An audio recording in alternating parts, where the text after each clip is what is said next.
बिस्मिल्लाहिर्रहमानिर्रहीम अस्सलामुअलैकुम students, this is Atif Ahmad, your physics teacher. बच्चों, आज की इस वीडियो में हम डिस्कस करने जा रहे हैं ब्लैक बॉडी रेडिएशन। और आज का हमारा टॉपिक एग्ज़ाम के पॉइंट ऑफ व्यू से बहुत ही इंपॉर्टेंट है। इस टॉपिक में से short questions, conceptual questions, MCQs paper में पूछे जा सकते हैं। इसके अलावा ये topic as a long question भी पेपर में पूछा जाता है। स्पेशली बच्चों, इसका जो ये वाला पार्ट है, intensity distribution of black body radiation, ये वाला part as a long question paper में आ सकता है। ओके, अब ये टॉपिक दिखने में लगता है जैसे कि ये एक मुश्किल टॉपिक है, लेकिन बच्चों ये बहुत ही आसान और सिंपल टॉपिक है। आपको बहुत आसान तरीके से सिखाऊंगा, इंशाल्लाह किसी किस्म की कोई भी कंफ्यूजन बाकी नहीं रहेगी। ओके, तो चलिए स्टार्ट करते हैं। और सबसे पहले हम बात करेंगे जी थर्मल रेडिएशंस के बारे में कि ये थर्मल रेडिएशंस क्या होती हैं। तो बच्चों, आपने क्लास 9th में सीखा था कि हीट को ट्रांसफर करने के 3 मेथड होते हैं। Number 1 conduction, number 2 convection and number 3 radiation. ठीक है, अब रेडिएशन जो है वो हीट को ट्रांसफर करने का एक ऐसा तरीका है जिसमें एक बॉडी से दूसरी बॉडी तक जो हीट को हम ट्रैवल कराते हैं वो in the form of wave travel कराते हैं। ठीक है, और इसके लिए कोई मीडियम, कोई मटेरियल रिक्वायर्ड नहीं होता। ठीक है, इस तरह से जो हम एक बॉडी से दूसरी बॉडी तक जो हीट को ट्रैवल कराते हैं in the form of waves, इसे हम कहते हैं रेडिएशन। ठीक है, ओके, अब इसकी एग्जांपल हम लेते हैं रियल लाइफ से। एक तरफ हमारे पास सन है, दूसरी तरफ हमारे पास अर्थ है। ठीक है, अब हीट जो है वो सन से अर्थ तक पहुंच रही है और सन और अर्थ के दरम्यान में कोई मीडियम, कोई मटेरियल मौजूद नहीं है। फिर भी हीट सन से इन दी फॉर्म ऑफ वेव अर्थ तक पहुंच रही है और इस वेव को क्योंकि प्रोपोगेट करने के लिए, आगे बढ़ने के लिए, मूव करने के लिए कोई मीडियम नहीं चाहिए होता, इसलिए हम ये भी कह सकते हैं कि ये इलेक्ट्रोमैग्नेटिक वेव्स होती हैं। ठीक है, तो इस तरह से सन से अर्थ तक जो हीट पहुंच रही है वो भी इन दी फॉर्म ऑफ रेडिएशन ही पहुंच रही होती है। ठीक है, अच्छा, अब ये जो सन है ना, इसका कुछ ना कुछ टेम्परेचर होगा और उस टेम्परेचर की वजह से ही इसमें से हीट वेव्स निकल रही होती हैं। ठीक है, या आप यूं कह सकते हैं कि इलेक्ट्रोमैग्नेटिक रेडिएशंस इसमें से एमिट हो रही होती हैं।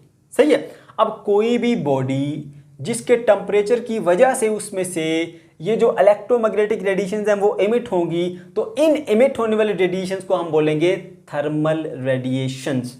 ठीक है, हम इसको यूं डिफाइन करते हैं, the electromagnetic radiations emitted by the objects because of their temperature are called thermal radiation. किसी भी बॉडी में से उसके टेम्परेचर की वजह से निकलने वाली जो इलेक्ट्रोमैग्नेटिक रेडिएशंस हैं उसको हम बोलते हैं थर्मल रेडिएशंस। ठीक है, अब बच्चों के माइंड में एक क्वेश्चन आता है कि सर क्या ये सिर्फ हॉट बॉडी से ही निकलती हैं? तो बच्चों ऐसा नहीं है। चाहे कोई बॉडी किसी भी टेम्परेचर पर है, उसमें से थर्मल रेडिएशंस एमिट होती हैं। ठीक है, यहां पर मैंने ये पॉइंट की सूरत में लिखा भी है, every body no matter hot और कोल्ड, कोई भी बॉडी चाहे वो ठंडी है या फिर वो गर्म है, ठीक है, वो किसी भी टेम्परेचर पर है, वो कंटिन्यूसली जो इलेक्ट्रोमैग्नेटिक रेडिएशंस को एमिट कर रही होती है। ठीक है बच्चों, ओके, तो ये था छोटा सा कंसेप्ट थर्मल रेडिएशन का, राइट। अच्छा, अब हमने एक और कंसेप्ट यहां पे सीखना है, वो क्या है? Theory of exchange. ठीक है, थ्योरी ऑफ एक्सचेंज क्या है कि हर बॉडी चाहे वो किसी भी टेम्परेचर पर है, वो थर्मल रेडिएशंस को एमिट भी कर रही होती है और वो एब्जॉर्ब भी कर रही होती है। यानी at the same time emission भी चल रही होती है और एब्जॉर्प्शन भी चल रही होती है, चाहे उसका कोई भी टेम्परेचर है। हम 3 एग्जाम्पल लेंगे। नंबर 1, पहले हमारे पास एक ऐसी बॉडी है जिसका टेम्परेचर एक्सटर्नल टेम्परेचर से कम है, या सराउंडिंग टेम्परेचर कह लें आप। एक्सटर्नल टेम्परेचर हमारा यहाँ पे मतलब सराउंडिंग टेम्परेचर है। ठीक है, एक कोल्ड बॉडी है, जैसे आपके पास कोई एक आइस का क्यूब ले लीजिए आप, वो एक कोल्ड बॉडी है, उसका टेम्परेचर लो होता है एक्सटर्नल या सराउंडिंग के टेम्परेचर से। क्या ये बॉडी भी एमिशन करती है रेडिएशन की? तो बिल्कुल ये बॉडी भी रेडिएशन को एमिट करती है, लेकिन ये जो रेडिएशन एमिट करती है वो बहुत कम करती है, लेकिन जो रेडिएशन ये एब्जॉर्ब कर रही होती है ये ज़्यादा एब्जॉर्ब कर रही होती है। तो जो आइस क्यूब है वो अपनी सराउंडिंग से ज़्यादा हीट रेडिएशन को एब्जॉर्ब कर रहा होता है और बहुत कम रेडिएशन को वो एमिट भी कर रहा होता है। ठीक है, ओके, अब नंबर 2 पे हम बात करते हैं एक ऐसी बॉडी की जिसका टेम्परेचर जो एक्सटर्नल टेम्परेचर या फिर जो सराउंडिंग टेम्परेचर होता है उससे ज़्यादा है। लाइक हमारे पास एक हॉट कप ऑफ टी है, ठीक है, अब उसका टेम्परेचर सराउंडिंग के टेम्परेचर से ज़्यादा है, तो वो क्या करेगी? वो बॉडी भी हमारे पास थर्मल रेडिएशन को एमिट करती है, लेकिन उसके अंदर जो एमिशन होती है वो बहुत ज़्यादा होती है और जो एब्जॉर्प्शन होती है वो कम होती है। एट द सेम टाइम वो एमिशन भी कर रही होती है और वो एब्जॉर्प्शन भी कर रही होती है, लेकिन जो एमिशन है वो बहुत ज़्यादा होती है और जो एब्जॉर्प्शन है वो उसके मुकाबले में कम होती है। फिर नंबर 3 पे हमारे पास एक ऐसी बॉडी है जिसका टेम्परेचर सराउंडिंग के टेम्परेचर के बराबर है। एक्सटर्नल टेम्परेचर मैं बता चुका हूं, असल में ये सराउंडिंग टेम्परेचर होता है, ठीक है। अब इस बॉडी का टेम्परेचर और ये जो एक्सटर्नल टेम्परेचर है ये दोनों सेम है, मैच कर गए। तो क्या ये बॉडी ये रेडिएशन को इमिट करेगी या एब्जॉर्ब करेगी? तो बिल्कुल ये भी रेडिएशन को इमिट करेगी और एब्जॉर्ब भी करेगी, और इसके अंदर जो एमिशन है और जो एब्जॉर्प्शन है वो दोनों इक्वल रेट पे हो रहे हैं। जितनी रेडिएशन को वो इमिट करती है उतनी ही रेडिएशन को वो साथ में एब्जॉर्ब भी कर लेती है। इसको हम बोलते हैं थ्योरी ऑफ एक्सचेंज, ठीक है। तो क्या सीखा थ्योरी ऑफ एक्सचेंज के अंदर आपने कि कोई भी बॉडी है वो किसी भी टेम्परेचर पर है, वो रेडिएशन को इमिट भी करती है, रेडिएशन को एब्जॉर्ब भी करती है। अगर उसका टेम्परेचर सराउंडिंग से ज्यादा है तो वो ज्यादा इमिशन करेगी, अगर उसका टेम्परेचर सराउंडिंग से कम है तो वो कम इमिशन करेगी, अगर उसका टेम्परेचर सराउंडिंग से के बराबर है तो फिर उसकी इमिशन और एब्जॉर्प्शन जो है वो दोनों क्या होंगी? इक्वल होंगी, ठीक है बच्चों। ओके, अब हम बात करते हैं जी नंबर 3 कंसेप्ट के ऊपर, और वो कंसेप्ट क्या है? Nature of radiation. जो एक बॉडी से रेडिएशन निकलती हैं उनकी नेचर क्या होती है, ठीक है।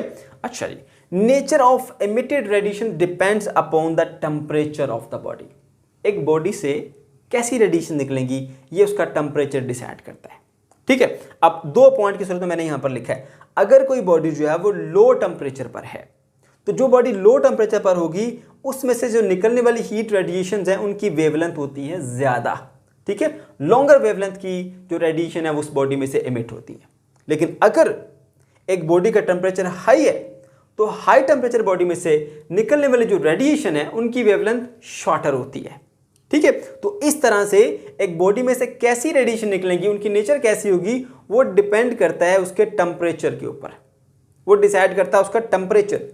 हाई टेम्परेचर है तो हमारे पास शॉर्टर वेवलेंथ की रेडिएशन इमिट होगी, लो टेम्परेचर है तो लॉन्गर वेवलेंथ की रेडिएशन जो है वो उसमें से एमिट होगी। अब इस चीज़ को हम एक एग्जाम्पल से सीखेंगे, लेकिन उससे पहले आपको 2 पॉइंट मैंने सिखाने हैं, उसके बाद फिर इस एग्जाम्पल के ऊपर लेके आऊँगा। बच्चों, हमें किसी भी ऑब्जेक्ट का जो कलर दिखाई देता है ना, वो कलर उसका क्यों दिखाई देता है? लाइक ये एक मार्कर है, रेड मार्कर है, ये मुझे रेड क्यों दिखाई देता है? जो वाइट लाइट है वो आप जानते हैं कॉम्बिनेशन ऑफ डिफरेंट कलर्स है, वो इसके ऊपर ऐसे आके पड़ती है। अब इसके ऊपर जब पड़ेगी तो सारे कलर्स अब्जॉर्ब हो जाएंगे और जो रेड कलर है वो यहाँ से रिफ्लेक्ट होकर मेरी आंखों में आ जाएगा, तो मुझे इसका कलर जो है वो रेड दिखेगा। तो कोई भी ऑब्जेक्ट अगर ब्लू है तो मुझे वो ब्लू क्यों दिखता है? कि वाइट लाइट उस पर पड़ती है, बाकी सारी लाइट रेज जो है वो उसमें एब्जॉर्ब हो जाती हैं और जो ब्लू लाइट है वो वहाँ से रिफ्लेक्ट करके मेरी आंखों में आती है, तो मुझे वो ऑब्जेक्ट जो है वो ब्लू दिखता है। एक तो ये तरीका होता है, ठीक है। अब दूसरा कंसेप्ट क्या है कि किसी भी बॉडी में से जो रेडिएशन निकल के आ रही हैं उनकी वेवलेंथ डिपेंड करती है कि उसका कलर क्या होगा, ठीक है। अब कोई आपको पता है, आपने विजिबल रीजन में देखा होगा जो लाइट है उसके 7 डिफरेंट कलर्स हैं और हर एक की अपनी अपनी वेवलेंथ है। अब जैसी वेवलेंथ की रेडिएशन उस बॉडी में से निकल के आपकी आंख में आ रही होगी वैसा ही आपको उसका कलर दिखाई देगा। ये कंसेप्ट इस्तेमाल करेंगे इस एग्जाम्पल को समझने के लिए, ठीक है। अच्छा जी, तो अभी अभी हमने सीखा कि किसी भी बॉडी में से जो रेडिएशन निकलेंगी वो कैसी रेडिएशन होगी वो उसका टेम्परेचर डिसाइड करेगा। हम एक एग्जांपल लेते हैं जी इसके लिए। हमने एक प्लैटिनम वायर ली है, ठीक है, और उसको हम हीट प्रोवाइड कर रहे हैं। हीट प्रोवाइड करते करते उसका जो टेम्परेचर है वो हो जाता है जी 500 डिग्री सेंटीग्रेड। जब इसका टेम्परेचर 500 डिग्री सेंटीग्रेड हो जाएगा तो इसमें से ऐसी रेडिएशन निकल के हमारी आंख में आएंगी कि जिसकी वजह से हमें उसका जो कलर दिखेगा वो डल रेड कलर दिखेगा। फिर हम क्या करते हैं जी, उसको मजीद हीट देते हैं, मजीद हीट देते गए उसको, ठीक है, उसका टेम्परेचर मजीद बढ़ता गया। जब उसका टेम्परेचर 900 डिग्री सेंटीग्रेड पर पहुंचा तो अब वही जो है वो उसमें से ऐसी रेडिएशन निकल के हमारी आंख में आई कि हमें उसका जो कलर है वो कैसा दिखा? चेरी रेड दिखा। उसकी जो वेवलेंथ होगी वो थोड़ी शॉर्टर वेवलेंथ होगी, ठीक है, जिसकी वजह से उसका कलर जो है वो हमें उसका चेरी रेड दिखने लग गया। हमने उसको मजीद हीट दी, ठीक है, और हीट देते देते उसका टेम्परेचर बढ़ा के हमने कर दिया जी 1100 डिग्री सेंटीग्रेड, ठीक है। अब 1100 डिग्री सेंटीग्रेड के ऊपर वही ऑब्जेक्ट उसमें से ऐसी रेडिएशन निकल के हमारी आंख में आएंगी, उनकी वेवलेंथ मजीद शॉर्टर हो जाएगी और वो हमें ऑरेंज रेड कलर में वो ऑब्जेक्ट दिखेगा। मजीद हीट देते गए उसको, प्लैटिनम वायर को, ठीक है, और जब हमने उसको 1300 डिग्री सेंटीग्रेड पर लाया तो उसका कलर जो है वो हमें येलोइश दिखने लगा। ठीक है, उसकी वेवलेंथ और शॉर्टर होगी। इसी तरह करते करते फाइनली हम उसका जो टेम्परेचर है वो 1600 डिग्री सेंटीग्रेड पर लेकर गए, तो हमें उसका जो कलर है वो बिल्कुल वाइट दिखने लग गया। अब ये क्या इंडिकेट करता है, जैसे जैसे आपने टेम्परेचर को बढ़ाया उसमें से निकल के आने वाली जो रेडिएशंस हैं उनकी वेवलेंथ शॉर्टर होती गई, वेवलेंथ चेंज होती गई। तो वेवलेंथ चेंज होकर जब आपकी आंख में आ रही है तो आपको उसका कलर जो है वो डिफरेंट डिफरेंट मालूम होगा। ठीक है, अच्छा, तो ये रिजल्ट क्या शो करता है जी, this shows that as the temperature increased wavelength of the radiation become shorter. जैसे जैसे टेम्परेचर बढ़ता गया वैसे वैसे उसमें से जो निकल के आने वाली रेडिएशन है उनकी वेवलेंथ कम होती गई। ठीक है, अच्छा, अब बच्चों एक बॉडी में से निकल के आने वाली जो रेडिएशन है उनको हमने थोड़ा सा ऑब्जर्व किया। अब इसको अगर आप मजीद डिटेल से जानना चाहते हैं तो उसके लिए साइंटिस्ट ने क्या किया, एक ब्लैक बॉडी को इंट्रोड्यूस कराया। अब ये ब्लैक बॉडी क्या होती है बच्चों, ये एक हाइपोथेटिकल बॉडी है, एक आइडियल बॉडी है। आप यूं कह सकते हैं कि ये एक ऐसी बॉडी होती है जो कि बहुत ही अच्छी एब्जॉर्बर है। ब्लैक बॉडी क्यों कहते हैं, ब्लैक बॉडी इसलिए कहते हैं क्योंकि बच्चों ये जो ब्लैक कलर होता है ना, इसके अंदर ये एबिलिटी होती है कि ये मैक्सिमम रेडिएशन को एब्जॉर्ब कर सकता है।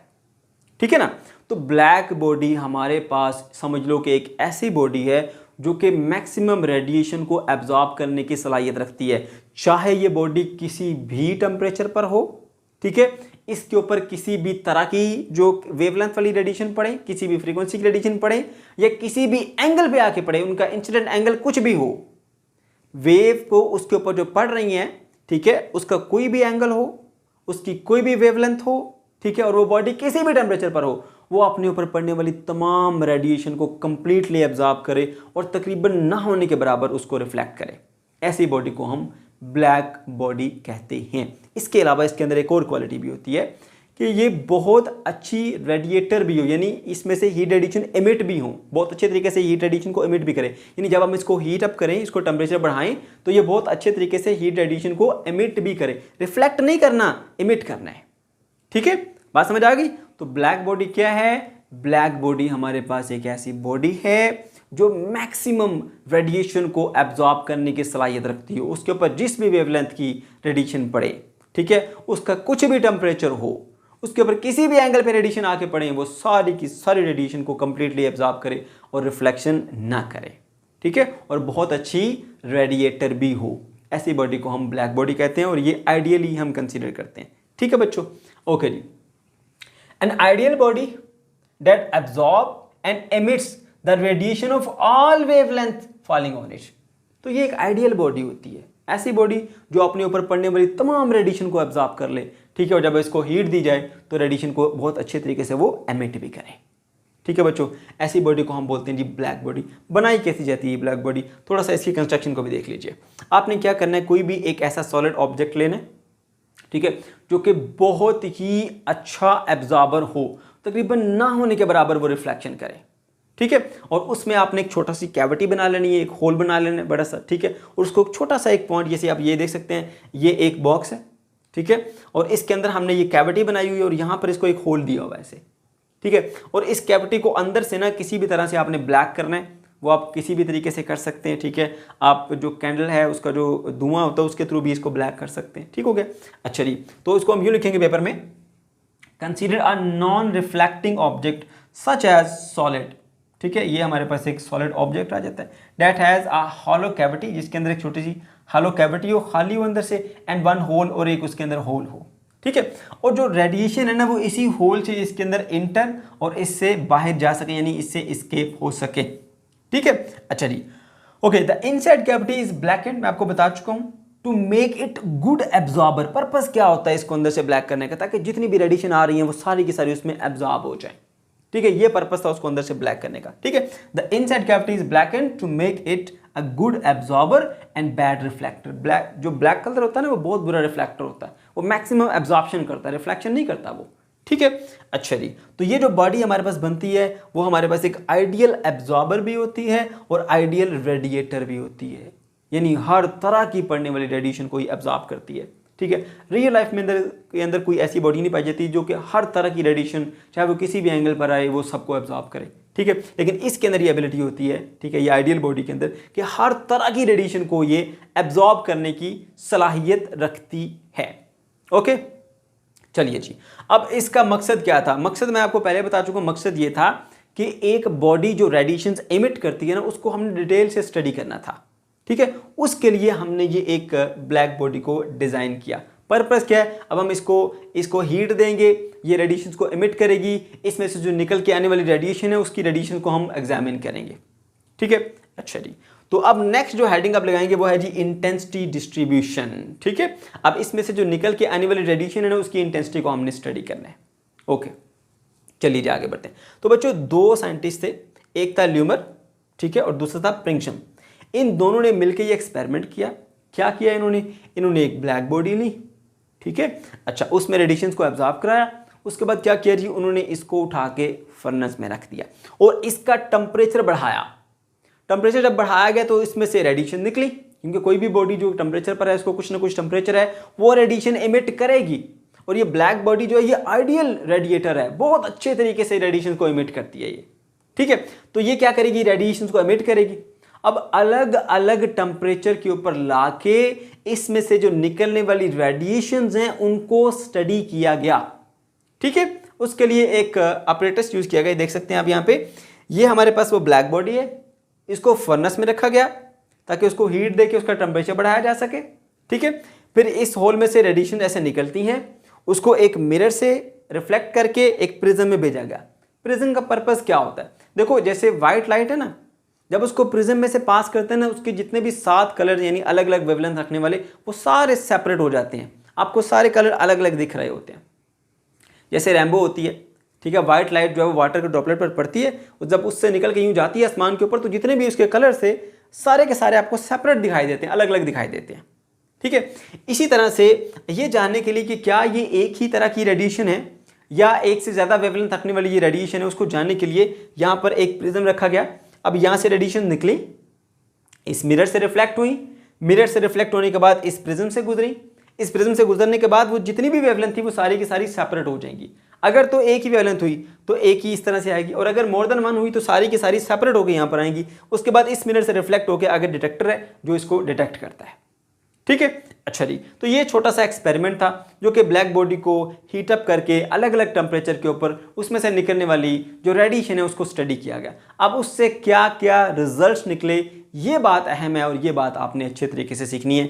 4 रिजल्ट्स यहाँ से निकले बच्चों, बहुत ही आसान है, बड़े ध्यान से बात को सुना आपने, कोई मुश्किल चीज़ इसके अंदर नहीं है। ठीक है, अब क्या किया गया, इधर बात ध्यान से सुनिएगा। इनिशियली ऐसा किया गया कि इस बॉडी को हमने 1000 केल्विन टेम्परेचर तक इसको हीट अप किया। ठीक है, उसके बाद फिर इसमें से रेडिएशन निकलना शुरू हुई और उन रेडिएशन को स्टडी किया गया यहाँ से। ठीक है, यहाँ से ब्लैक बॉडी से रेडिएशन निकली, मिरर में गई, मिरर से इस प्रिज्म में गई, प्रिज्म से गुजर के जब आई तो यहाँ पे क्योंकि ये एक कॉम्बिनेशन था अलग अलग वेवलेंथ का, तो इस तरह से यहाँ पे सारी वेवलेंथ जो है वो सेपरेट होकर मिली, यहाँ से रिफ्लेक्ट होकर डिटेक्टर में गई। ठीक है, तो पता चला कि इस बॉडी में से जो रेडिएशन निकल के आ रही है वो एक तरह की रेडिएशन नहीं है, यानी एक वेवलेंथ वाली रेडिएशन नहीं है, बल्कि बहुत सारी वेवलेंथ इसके अंदर मौजूद है। तो यहाँ पे ग्राफ पे आप देख सकते हैं, अलोंग द एक्स एक्सिस ये हमारे पास वेवलेंथ है और अलोंग द वाई एक्सिस ये हमारे पास इंटेंसिटी है। इंटेंसिटी क्या होती है? जो हीट एनर्जी 1 सेकंड में 1 यूनिट एरिया से निकल के आ रही है उसको हम बोलेंगे ये हमारे पास इसकी इंटेंसिटी है। ठीक है, 1 सेकंड में 1 मीटर स्क्वायर एरिया से जो निकल के आ रही है हीट रेडिएशन, उसको हम क्या बोल रहे हैं जी, इंटेंसिटी आई से डिनोट कर रहे हैं। ठीक है बच्चों, ओके। अब देखिए यहाँ से ये सबसे पहले आप ये सबसे नीचे वाला ग्राफ देखिए, ये पहला ग्राफ ये जिसमें मैंने एरो लगाया हुआ 1000 केल्विन टेम्परेचर पर। ठीक है, अब हमें जो है ना इस तरह का एक ग्राफ मिलाइए। अब यहाँ पे देखिए ये λ1 भी मौजूद है, λ2 भी मौजूद है, λ3, λ4, λ5, λ6, ये मैंने वैसे ही इनको नाम दिए हैं। ठीक है, तो λ6, λ7, अब ये सारे जो है वो वेवलेंथ यहाँ पर मौजूद हैं। ओके, तो इसका मतलब ये हुआ कि इस बॉडी में से कोई एक तरह की वेवलेंथ नहीं निकली, λ1 भी निकली है, λ2 भी निकली है, λ3, λ4, λ5 से लेकर λ7 तक रेडिएशन इसमें से निकली, अलग अलग वेवलेंथ निकली। ठीक है, और हर एक की मिकदार दूसरे से अलग थी, कुछ रेडिएशन ज़्यादा निकल रही थी, कुछ रेडिएशन कम निकल रही थी, मतलब इंटेंसिटी अलग अलग थी। ये देखिए इस पहले वेवलेंथ की इंटेंसिटी बहुत ही कम है। इंटेंसिटी कैसे पता चली? ये वर्टिकल जितना ग्राफ ऊपर जाएगा उतनी इंटेंसिटी उसकी हाई होगी। तो देखिए ये बहुत नीचे है, तो λ1 जिसको मैंने नाम दिया वेवलेंथ को, वो इंटेंसिटी उसकी बहुत कम है। λ2 की इंटेंसिटी थोड़ी सी बढ़ गई, λ3 की इंटेंसिटी उससे थोड़ी सी बढ़ गई, λ4 की इंटेंसिटी सबसे ज़्यादा है, उसके बाद λ5 की इंटेंसिटी फिर कम हो गई, लैम्डा 6 की इंटेंसिटी और कम होगी, लैम्डा 7 की इंटेंसिटी और कम होगी। तो पहला रिजल्ट कि बॉडी में से एक तरह की रेडिएशन नहीं निकली, अलग अलग वेवलेंथ का पूरा कॉम्बिनेशन बन के निकला था, ठीक है। और हर एक की जो इंटेंसिटी है वो दूसरे से मुख्तलिफ है। ये आप देख सकते हैं, यहाँ से लैम्डा 1 की और इंटेंसिटी लैम्डा 2 की और है, ये बढ़ती जा रही है, फिर 3 में और बढ़ती जा रही है, 4 में बढ़ती जा रही है, 5 में फिर कम होती जा रही है। तो इन सब की लैम्डा 1 से लेकर लैम्डा 7 तक आप देख सकते हैं ये अलग अलग वेवलेंथ मिली है और इनकी अलग अलग इंटेंसिटी पाई जा रही है, ठीक है ना। तो अब यहां से ये चीज पहले हमें ये क्लियर होगी कि अलग अलग वेवलेंथ निकल रही है, यानी एक तरह की वेवलेंथ नहीं है और सबकी इंटेंसिटी एक जैसी नहीं है। तो इसकी बेस में हम ये कह सकते हैं कि इसके अंदर जो यूनिफॉर्म एनर्जी डिस्ट्रीब्यूशन है वो नहीं है। तो पहला पॉइंट मैंने यहां पे लिखा है एट गिवन टेम्परेचर, किसी भी एक गिवन टेम्परेचर पे, जैसे मैंने यहां पे लिया है इनिशियली 1000 केल्विन, ठीक है। At given temperature energy is not uniformly distributed in the radiation spectrum of the body। Radiation spectrum क्या होता है? देखो ये जो मैंने आपको बताया ना, व्हाइट लाइट प्रिज्म से गुजरने के बाद वो 7 डिफरेंट कलर में सेपरेट हो जाती है, ये उसका स्पेक्ट्रम था। ऐसे ही ये इस प्रिज्म से गुजरने के बाद ये सारी वेवलेंथ जो सेपरेट होगी मिली ना यहाँ पे डिटेक्टर पे, ठीक है, ये लैम्डा 1 से लेकर लैम्डा 7 तक ये इसका स्पेक्ट्रम है।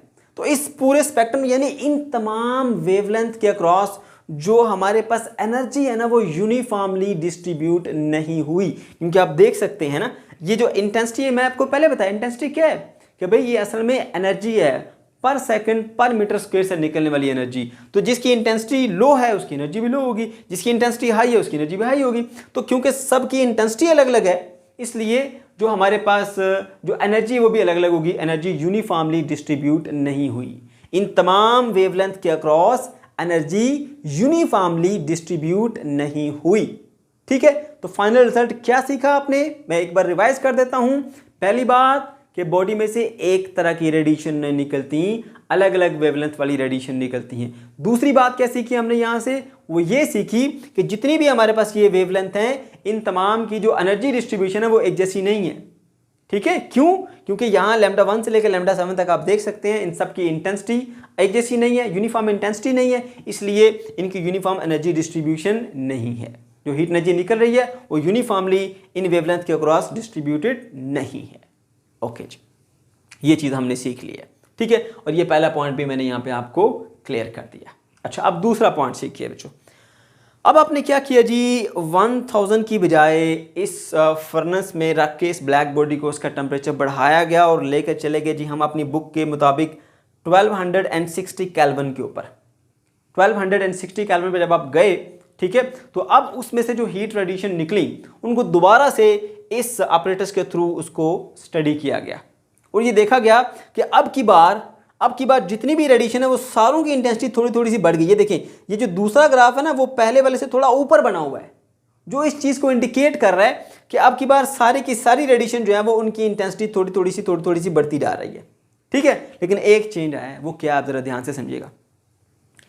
जब टेम्परेचर था 1000 केल्विन, ठीक है, तो मुख्तलिफ तरह की रेडिएशन निकल रही थी, लैम्डा 1, लैम्डा 2, लैम्डा 3 से लेकर लैम्डा 7 तक वेवलेंथ रखने वाली रेडिएशन निकल रही थी। अब इनमें से एक खास वेवलेंथ ऐसी थी जिसकी रेडिएशन सबसे ज्यादा थी, उस वेवलेंथ को हम लैम्डा मैक्स कहते हैं। याद रहे, लैम्डा मैक्स का मतलब हरगिज ये नहीं है कि सबसे ज्यादा वेवलेंथ।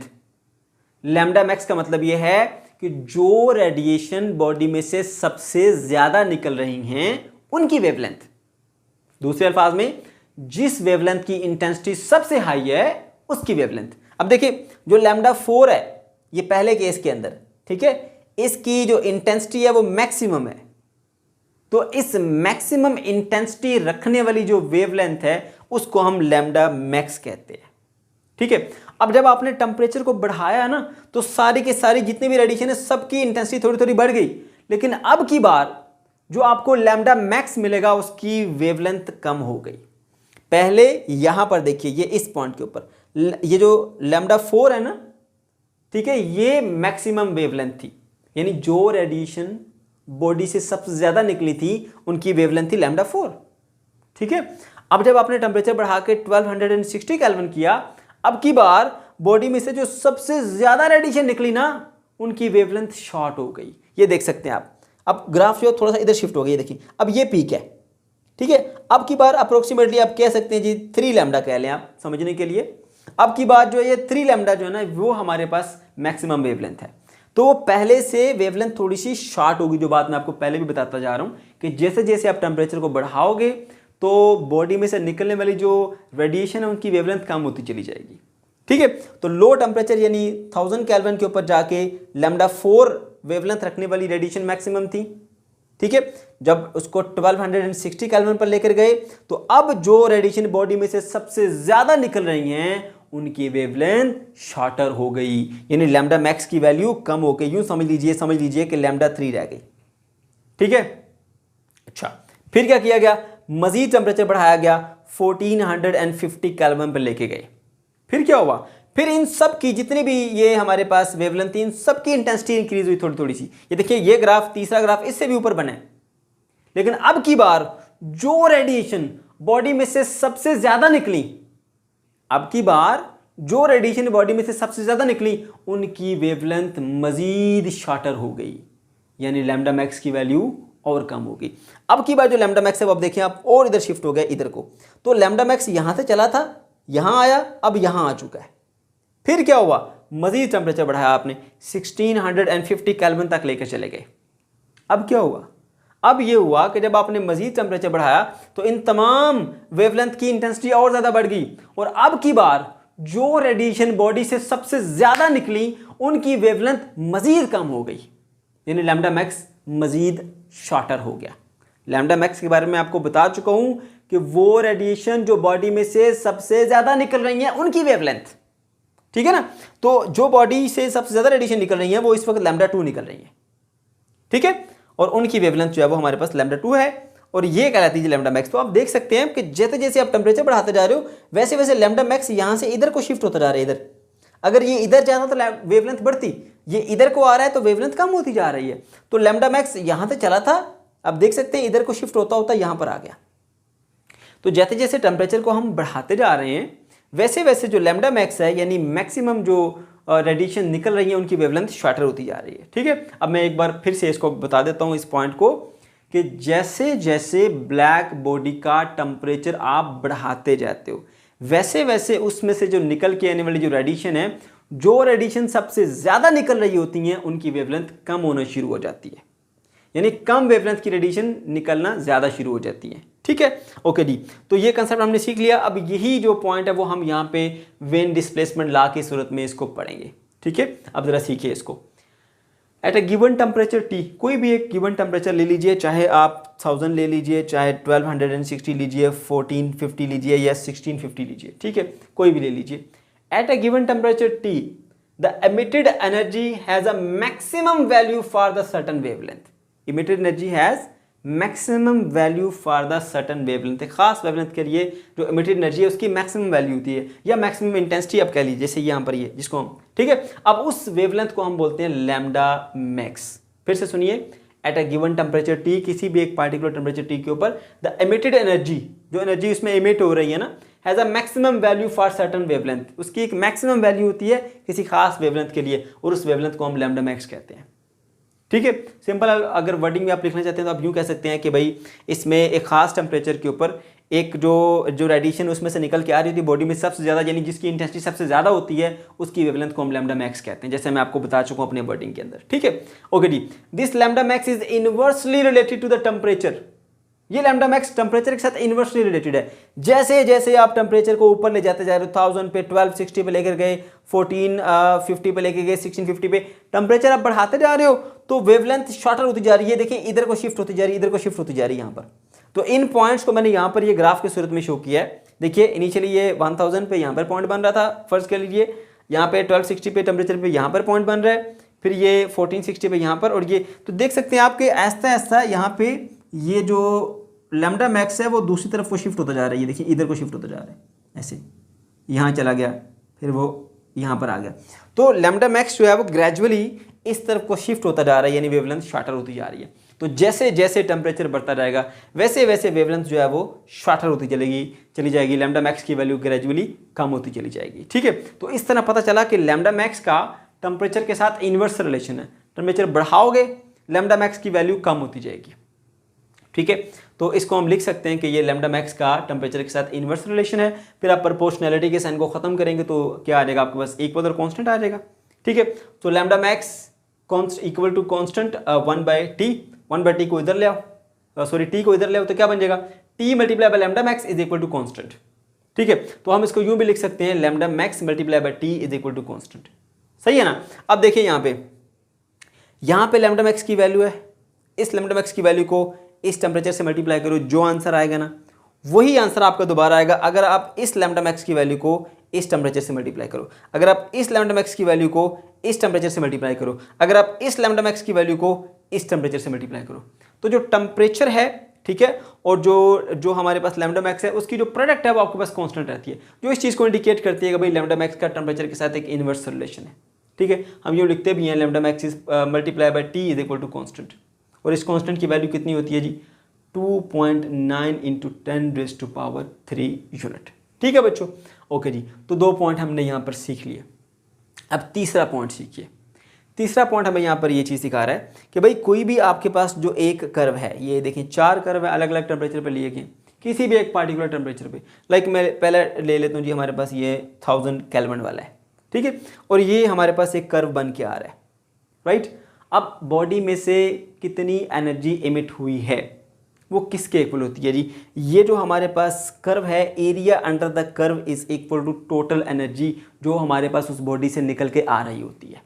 ठीक है, तीसरा पॉइंट हमें ये चीज सिखाता है, इसको हम बोलते हैं स्टीफन बोल्ट्जमैन लॉ। देखिए जरा, एरिया अंडर द कर्व, ठीक है, ये हमारा वो कर्व है, कोई भी एक कर्व ले लीजिए, ये इसके अंडर जो एरिया है, area under the curve represents the total energy, represented the total energy radiated per second per square metre over all wavelength at a particular temperature.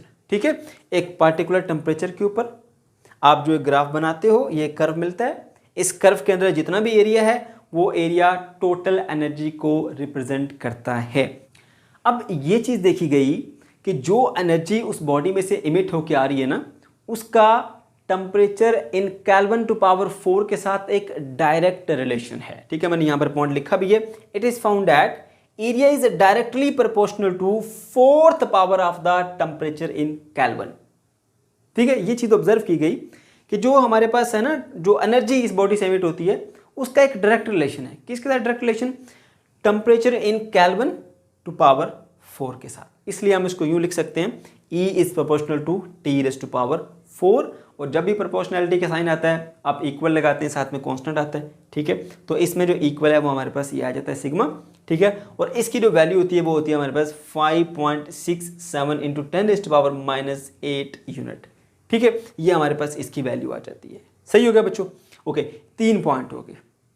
अब चौथा और आखिरी पॉइंट वो क्या कहता है, वो ये कहता है बच्चों कि जैसे जैसे आप टेम्परेचर को बढ़ाते जाते हो तो जितनी भी वेवलेंथ हैं, इन सब की सब वेवलेंथ की जो इंटेंसिटी है वो ग्रेजुअली इंक्रीज करना शुरू हो जाती है, या एनर्जी जो है वो ग्रेजुअली इंक्रीज करना शुरू हो जाती है। ये आप देख सकते हैं कि जैसे जैसे आप जो है वो टेम्परेचर बढ़ाते जा रहे हो, पहला कर्व ये नीचे मिला आपको, दूसरे टेम्परेचर पे कर्व उससे ऊपर मिला, तीसरे टेम्परेचर पे कर्व उससे ऊपर मिला, चौथे टेम्परेचर पे कर्व सबसे ऊपर मिला।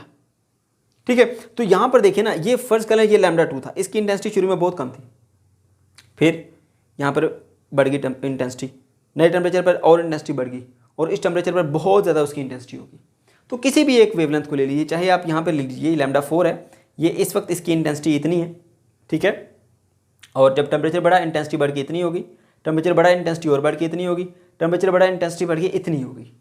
तो कोई भी हमारे पास आप वेवलेंथ ले लीजिए, सब की सब वेवलेंथ जैसे जैसे टेम्परेचर बढ़ता जा रहा है वैसे वैसे उन सब की इंटेंसिटी जो है उसमें एक इंक्रीज आपको नजर आएगा। ठीक है, ओके जी, तो इसको हम यूँ लिखेंगे, for all wavelengths an increase in temperature cause an increase in energy emission. Intensity बढ़ने का मतलब क्या है, एनर्जी बढ़ जाना। ठीक है, क्योंकि इंटेंसिटी मैं बता चुका हूँ, इंटेंसिटी क्या है, पर सेकेंड 1 मीटर स्क्वायर से कितनी एनर्जी इमिट होकर आ रही है, वही तो उसकी इंटेंसिटी है। ठीक है, इसीलिए हम कहते हैं फॉर ऑल वेवलेंथ्स, तमाम वेवलेंथ्स के लिए an increase in temperature, temperature में जो इंक्रीज है cause an increase in energy, वो एनर्जी में इंक्रीज का बायस बनता है। ठीक है, अब last point, radiation intensity increase with increase in wavelength. जैसे जैसे आप वेवलेंथ को बढ़ाते जाएंगे वैसे वैसे आप देख सकते हैं कि ग्राफ में शो हो रहा है कि इसकी जो इंटेंसिटी है वो बढ़ती रहेगी बढ़ती रहेगी बढ़ती रहेगी और एक ख़ास वेवलेंथ लैम्डा मैक्स तक इसकी इंटेंसिटी जो है वो बढ़ती जाएगी और मैक्सिमम वैल्यू पर पहुंचेगी। उसके बाद अगर आप फर्दर इसकी वेवलेंथ को इंक्रीज करेंगे तो इसकी जो इंटेंसिटी है वो ग्रेजुअली डिक्रीज होना शुरू हो जाएगी। ठीक है, तो बच्चों ये 4 रिजल्ट से जो कि हमने इस एक्सपेरिमेंट से सीखे, ये था हमारा आज का लेक्चर। अगर आपको किसी किस्म की कोई कन्फ्यूजन है या कोई प्रॉब्लम है तो कमेंट सेक्शन के अंदर आप ज़रूर पूछ सकते हैं। अल्लाह हाफिज़।